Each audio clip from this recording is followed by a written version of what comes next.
Bring Her Back, which is the sophomore film from Talk to Me directors Danny and Michael Philippou, has a purposely familiar plot. How often have we seen horror movies about orphan children saddled with creepy foster parents?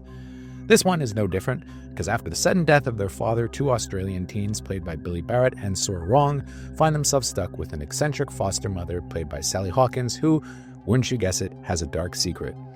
Yet, even if the premise is very familiar, the execution is anything but, with the directorial duo proving once again that they're the real thing, as this is an extreme horror flick that should turn into one of A24's biggest recent hits.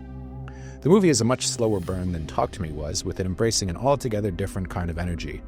If that movie was a rock song, this is a ballad with some power chords thrown in for good measure, boasting fantastic performances all around and some unbearably gruesome, squeamish moments that left the packed crowd I saw this with squealing in terror. Like Talk to Me, the movie centers around some extremely likable teens.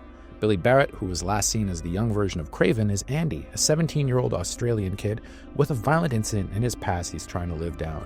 When his father dies, despite him being only 3 months away from turning 18, he's got an uphill road to climb in order to prove that he can take care of his beloved young sister, the visually impaired Piper, played by Sora Wong. Both Barrett and Wong are terrific in this movie, with the latter actually visually impaired for real and proving to be a real find as the funny Piper, who can't stand being treated with kid gloves by anyone.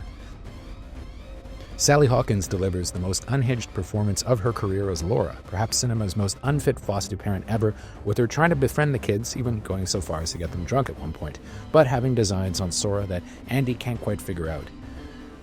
All he knows is that it's something to do with a mute foster child named Oliver, played by Jonah Wren Phillips, in a very creepy performance, who constantly breaks into spasms and does extreme things like chew on butcher knives, cutting out teeth in the process. It's pretty gross, folks. It takes a while before anything supernatural or horrific in the traditional sense happens, with the Philippou brothers instead focusing on the lopsided dynamic, with Laura exploiting Billy's past to make him seem dangerous to the authorities.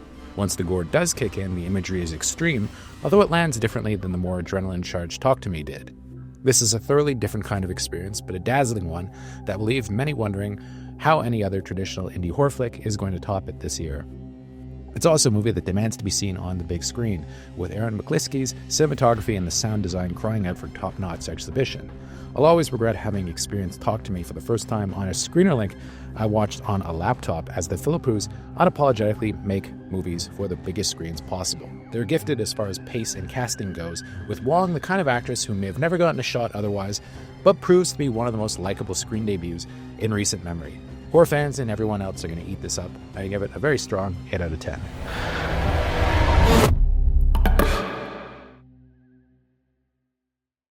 Thank you for clicking on our video, everybody. If you like what you saw here, please make sure you like the video and subscribe and share with your friends who like this sort of content. JoBlo was created by movie fans for movie fans, and we appreciate your support.